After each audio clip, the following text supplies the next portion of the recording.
좋은 아침입니다. 하루하루 주님의 따뜻한 사랑으로 힘과 용기를 얻으시고 소망 중에 행복하고 거룩한 가정, 약속이 이루어지는 2월이 계속되시길 축원드립니다. 오늘 우리가 겪는 고난은 장차 있을 축복을 위한 밑거름이 되고 오늘의 고통이 기쁨으로 바뀌고 슬픔이 웃음으로 바뀌는 특별한 날이 되시길 바랍니다. 오늘도 온 가족들과 성도들이 서로를 존중하고 서로를 위하여 기도하고 상처를 싸매주며 서로가 주님 주신 모든 사역을 잘 감당하실 수 있기를 축원드립니다. 오늘도 영성 일기로 하루를 시작하고 마감해 보시길 바랍니다. 영적 성장의 은혜를 오늘도 경험하시게 될 것입니다. 함께 묵상하시겠습니다. 그 옛날 주님께서는 땅에 기초를 놓으시며 하늘을 손수 지으셨습니다.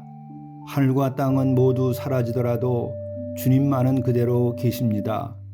그것들은 모두 옷처럼 낡겠지만 주님은 옷을 갈아입듯이 그것들을 바꾸실 것이니 그것들은 다만 지나가 버리는 것일 뿐입니다. 주님은 언제나 한결같습니다. 주님의 횟수에는 끝이 없습니다. 만물을 손수 지어주신 주님은 온 땅이 모두 사라지더라도 그대로 계신 창조주이십니다. 모든 것들은 지나가 버리고 마는 것이나 당신은 한결같으시며 영원 무궁하십니다. 주님의 위엄과 존귀함을 진정으로 볼 수 있는 눈을 주시옵소서. 주님을 보고 영광을 돌리는 영의 눈을 뜨게 하여 주시옵소서. 오늘도 주의 영광 중에 하루를 살게 하시옵소서. 우리 주 예수 그리스도의 이름으로 기도하옵나이다. 아멘. 성경 말씀 히브리서 8장 7절에서 13절 말씀입니다. 저 첫 언약이 무흠하였더라면 둘째 것을 요구할 일이 없었으려니와 그들의 잘못을 지적하여 말씀하시되 주께서 이르시되 볼지어다 날이 이르리니 내가 이스라엘 집과 유다 집과 더불어 새 언약을 맺으리라.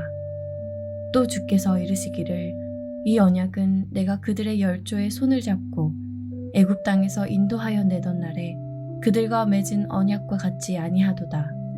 그들은 내 언약 안에 머물러 있지 아니하므로 내가 그들을 돌보지 아니하였노라. 또 주께서 이르시되 그날 후에 내가 이스라엘 집과 맺은 언약은 이것이니 내 법을 그들의 생각에 두고 그들의 마음에 이것을 기록하리라. 나는 그들에게 하나님이 되고 그들은 내게 백성이 되리라. 또 각각 자기 나라 사람과 각각 자기 형체를 가르쳐 이르기를 주를 알라 하지 아니할 것은 그들이 작은 자로부터 큰 자까지 다 나를 알미라. 내가 그들의 불의를 긍휼히 여기고 그들의 죄를 다시 기억하지 아니하리라 하셨느니라. 새 언약이라 말씀하셨음에 첫 것은 낡아지게 하신 것이니 낡아지고 쇠하는 것은 없어져 가는 것이니라. 이것은 하나님의 말씀입니다. 몇 가지 오늘 아주 중요한 키워드가 있어요. 세 가지만 말씀을 드리려고 해요. 하나는 부르심에 대한 거, 하나는 종이라고 하는 거, 하나는 불쌍히 여기시다라고 하는 거. 이 세 가지에 대해서 우리가 생각해 보면 예수께서 사람의 몸을 입고 오신 그 인카네이션의 사건이 얼마나 놀라운 것인가 뿐만 아니라 나와 성삼위 하나님과의 올바른 신앙적 관계가 뭔지를 우리가 아주 분명하게 알 수 있는 낱말들이에요. 사도로 부르심을 받아 하나님의 복음을 위하여 택정함을 입었으니 그게 부름을 받았다고 하는 것은 의미적으로는 높은 어떤 위치에 있는 이들이 불렀다는 의미로서 쓰이는 거예요. 성경에서요. 아주 훌륭한 지도자, 아주 훌륭한 대통령, 뭐 이런 분들이 우리를 부른다 그러면 여러분 어떤 기대감을 가지게 돼요. 내가 정말 존경하는 스승이 계셔요. 그런 선생님이 계십니다. 그가 나를 부르면 여러분 어떤 반응을 하게 될까요? 영광스럽게 생각하죠. 내가 존경하는 선생님이 나를 부르는구나. 가면 마저 죽도록 일을 하더라도 그분이 불러서 일 시키면 밤이 가고 세월이 가는 줄 모르고 일하게 돼요. 남다를 겁니다. 기분이. 그러니까 하나님께서 나를 부르셨다. 영광스러운 마음을 갖는 거예요. 부르심 가운데 가장 훌륭한 부르심은 하나님의 부르심이요, 그 부르심 가운데에서 가장 훌륭한 일은 죄 가운데 있는 영혼을 회개하여서 그가 새 사람 되게 하는 것, 영혼의 구원. 그래서 이 세상에 살면서도 그가 새 삶을 살고 그가 사람 굿을 하고 많은 사람들에게 도움이 되고 하나님께 영광이 되고 그 일을 하게 하는 거예요. 예수님도 바로 그와 같은 일을 하기 위하여 온 세상 사람들이 좋아하지도 않는데, 권력과 가진 것을 가진 사람들은 오히려 예수님 오는 걸 갖다가 원치 않았는데, 그때 사람의 몸을 입고 오갈 데가 없어서 여관도 없고 어느 집 조그만 침대도 없고 마구간에 태어난 거예요. 그래도 오신 거예요. 당신의 나름대로의 부르심이죠. 그게 당신의 사명이죠. 그리고 앞에 이제 종이라는 개념, 예수 그리스도의 종 바울은 종이 되지 않고 주인이 돼야 될 거 아니겠어요? 그런데 왜 종이 될까요? 그냥 간단한 거예요. 여러분, 사랑에 빠지면 종이 돼요. 내 말 잘 듣던 아들 녀석이 섹시를 사랑하게 되면 그때부터 내 말 안 들어. 왜? 그 사랑하는 섹시의 종이 돼버려서 그래. 모든 성도들이 마지막에 하나님과의 관계에서 도달하게 되는 최고의 자리는 종이에요. 종. 내 마음을 다하고 목숨을 다하고 뜻을 다하여 주 너희 하나님을 사랑하라. 그것이 크고 첫째가 하는 계명이다. 그게 진리고 가장 높은 계명이고 가장 높은 가르침이에요. 그분의 종이 되는 거예요. 죽으라 하면 죽고 살라 하면 사는 거예요. 종은 그거밖에 없어요. 나의 주권이 없어요.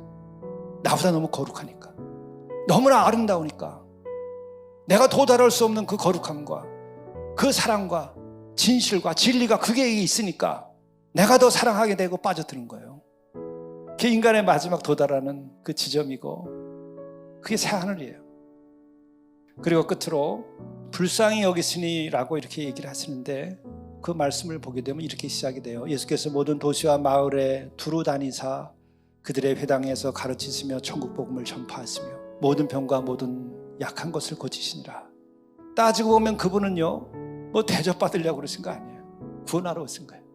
근데 오셔서 하는 게 너무 고달퍼. 마을에 두루 다니사, 운전기사가 있는 것도 아니고 가마가 있는 것도 아니고 뭐 마차를 누가 운전해 주는 것도 아니고 그저 맨발로 두루 다니신 거예요. 이 세상 곳곳을. 왜 이랬을까? 그게 바로 불쌍히 여기사가 되는 거예요. 세상을 보고 무리를 보고 그 무리 속에는 가지고 성공하고 이름 내고 율법의 지식을 가진 사람들, 가난하고 병든 사람들 무리 속에 다 섞여 있습니다. 저들이 무슨 짓을 하는지 모른다. 저들이 죄를 저지르고 저렇게 있다.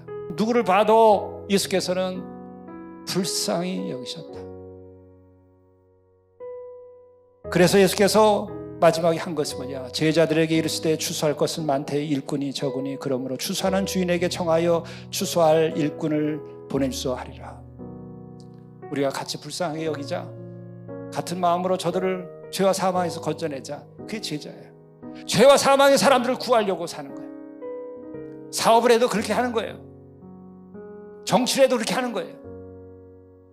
교회가 바로 그것을 해내는 것이 되고 성도들이 그렇게 사는 거예요. 바로 성탄에는 그와 같은 분이 뜻밖에 오시는 거예요. 생각지도 못한 사람이 온 거예요.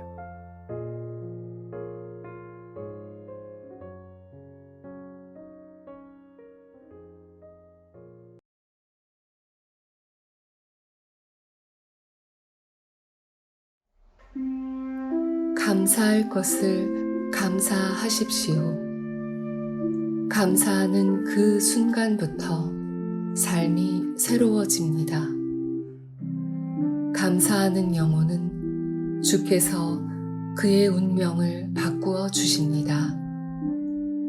어둠과 슬픔, 좌절과 원망, 죄와 허물에서 벗어나게 해 주십니다.